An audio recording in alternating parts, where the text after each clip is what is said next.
I cannot believe how welcoming this church is. I have nothing to kiss up to, really, I promise. So from the moment I walked in, and just how helpful people are, and to be gifted with this amazing choir, that actually made me tear up from that song, so thank you. Thank you so much. I tried for a little while, for some strange reason, to try to figure out how to tie in the Super Bowl to today's reading. And after about a half hour, I had that moment of, why am I trying to tie in a Super Bowl, right? Like, there's no reason for that. I just felt like I needed. So I say that meaning there might be no mention of the Super Bowl today. So the other thing, I realize it is chilly in here, and I would gladly share a hot flash or two. Any of you want to have that? I got a text from Gigi this morning with just a couple last-minute directions, and I think maybe just to make sure I was, still on for today. And she said, our coffee might be weak, but our hearts are strong. And I thought, there's the new God is still speaking campaign in there. So we should have buttons and things like that. Our coffee might be weak, but our hearts are strong. So I am delighted to be here today.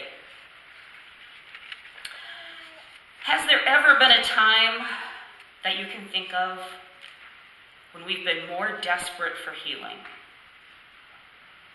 And not a healing of physical pain, so much more than that. For a healing that transforms us and therefore transforms the world. We need a healing today that will bring us back to our humanness. We have been so traumatized by years of hate, by fear, by consumerism, by greed. And this trauma happens all around us, and it's getting worse. It's in the news, it's online, we talk about it with coworkers. There's this trauma that is happening to us that we don't even see and we can't name, but we are so desperate to heal it. This trauma is so much around us that when we don't notice it and we don't see it, it will still bubble up. Bear with me, I realize that sounds like a kind of a downer sermon, right? This is what I mean. We as Christians are good at doing social justice work. I know this church, I know the UCC, and you know what I mean. We are good at doing the work of justice. We build houses, we serve meals, we try to make our churches green. We go through a welcoming process to make sure that LGBT people are welcome in our churches, a radical welcome, acknowledging the most pain that most LGBT people have experienced has been from our institution. We donate goods, we donate money. We show up at the White House. We show up at the Capitol. We show up wherever we can. We go to Back Bay Mission. And yet I hate to say it, but I think we're being called to do something even more. Something that might be a little bit more risky. I think that we must not only continue to do these acts of justice, but we have to look within ourselves. What does it look like doing justice, looking within ourselves? It's the way we live, the resources we use, the choices we make, and a constant examination that is never ending. It's an ongoing examination that brings us back to our core self, the self who God intended us to be, the God that made us human. In today's text today, Simon's mother-in-law, once the fever left her, she began to serve. And I would suggest that this was at her core, that she was a servant. That is what she felt called to be in the world. And I don't mean it in a sexist or classist stereotype, but it was her calling. It was her vocation. She was healed so that she could be transformed back to who she was. Jesus healing her so she could be what God called her to be, doing what she knew God created her to do. In the same way, I think we are desperate for the same healing. We're broken. We have lost our humanness. And we live in such a world now more than ever that is always trying to separate us from our humanness. So being in touch with our core, with our soul, with who we are as humans is no easy task. To reclaim who God wants us to be means we cannot simply serve meals. We can't just build housing. We can't go on a mission trip and then pat ourselves in the back and go back to our everyday, comfortable lives. We cannot take a trip to the border, which I've just experienced, and you will hear Daniel talk about the work of the border as well next week. We can't take a trip to the border and witness makeshift crosses where human remains of immigrants trying to cross the desert to earn money to feed their families and then go back to our everyday lives of comfort and pretend we never saw it exists. We go back to our everyday comfort of safety and of privilege. I think that we need the healing that does this.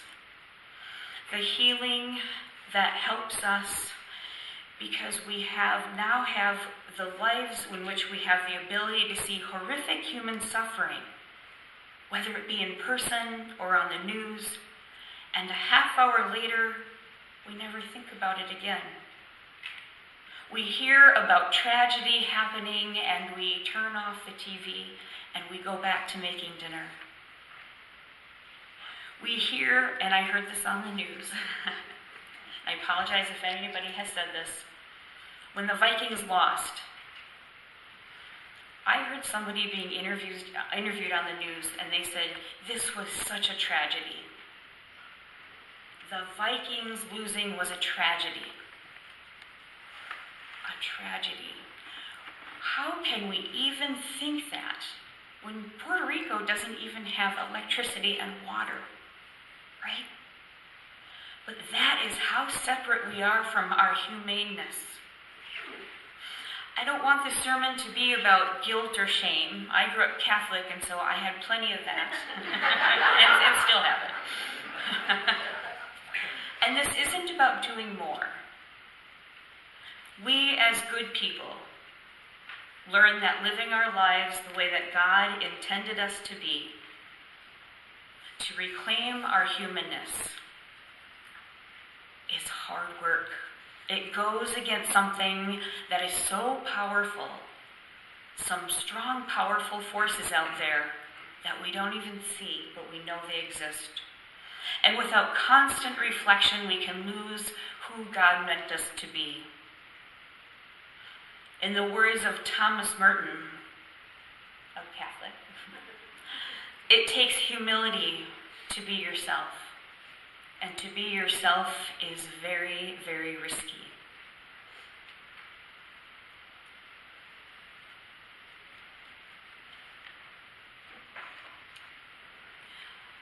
A few years ago, I wish it was longer ago, but I was at the airport on my way to New York.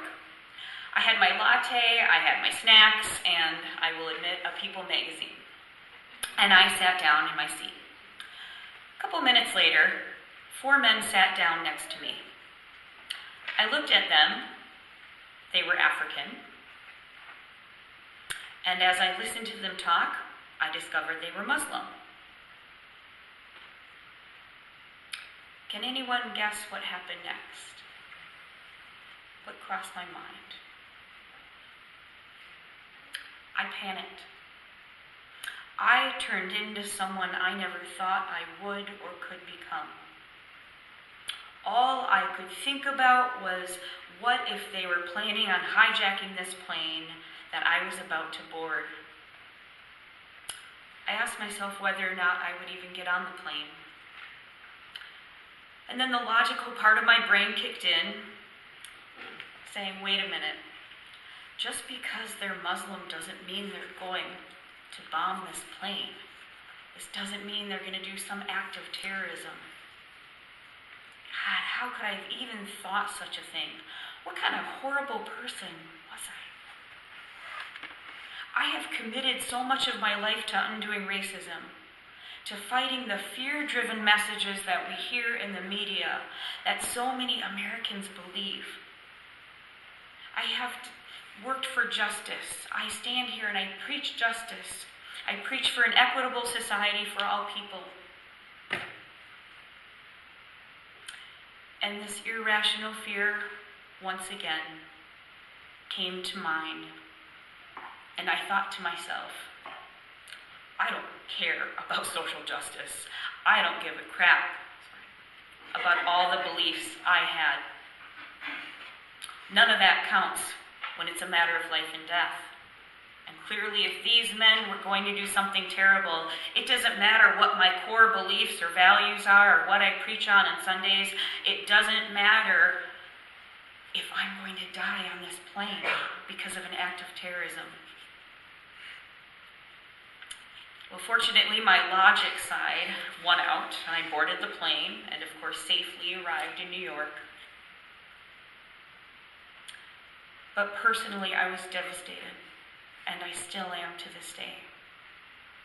Not by guilt or shame. I'm angry.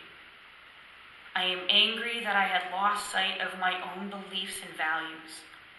I am angry that I was stripped away from my own humanity. Fear won out. The media won out. Racism won out. And I was angry that those thoughts even entered my mind. And I can tell you, there was no way I was ever going to tell anybody about this. And here I am today. God works in mysterious ways sometimes, and I don't like it, but...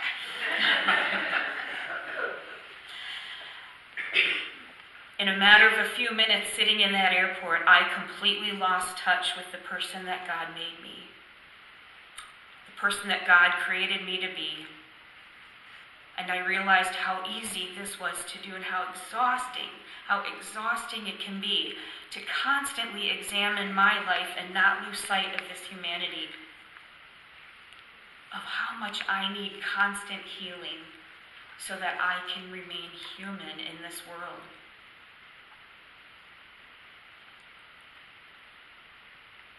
It is painful to humbly admit that I was swayed by fear. That powerful force that takes away in a brief moment all sense of compassion, of logic, of humanity, of love. In the UCC, along with our Episcopalian and Lutheran brothers and sisters, steers us in directions that we would never otherwise need. Oh, let me have to back up here a second. Once I added the Episcopalian, I just went out of control. Yeah. I want to be inclusive, everybody. So we commit to addressing and doing something about justice issues. It is woven into the fabric of the life of many of our churches.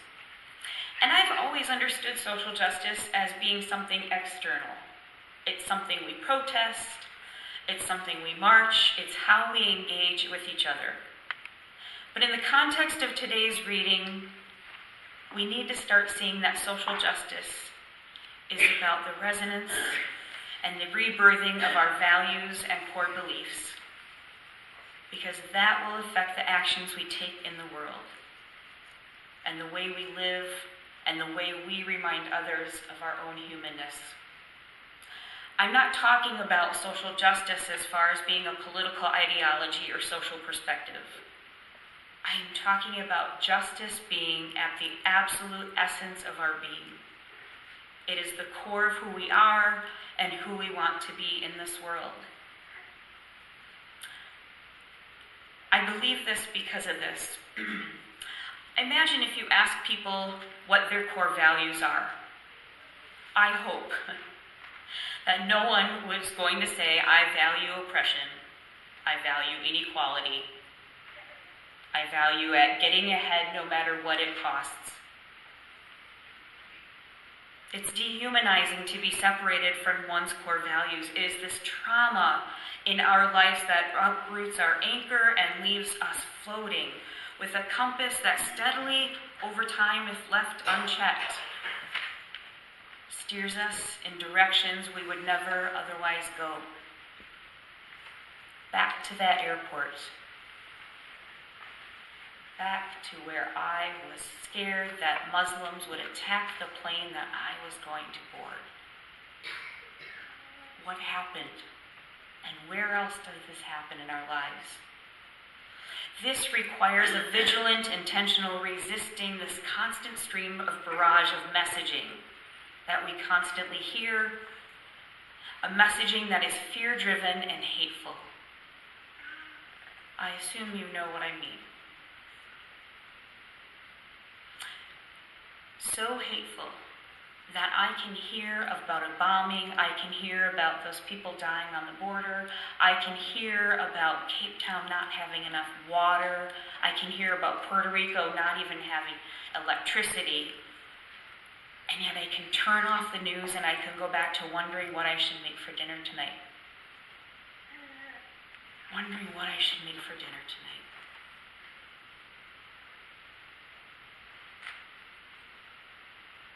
I think about the news not too long ago when I heard someone state, Muslims are going to infiltrate the precinct caucus.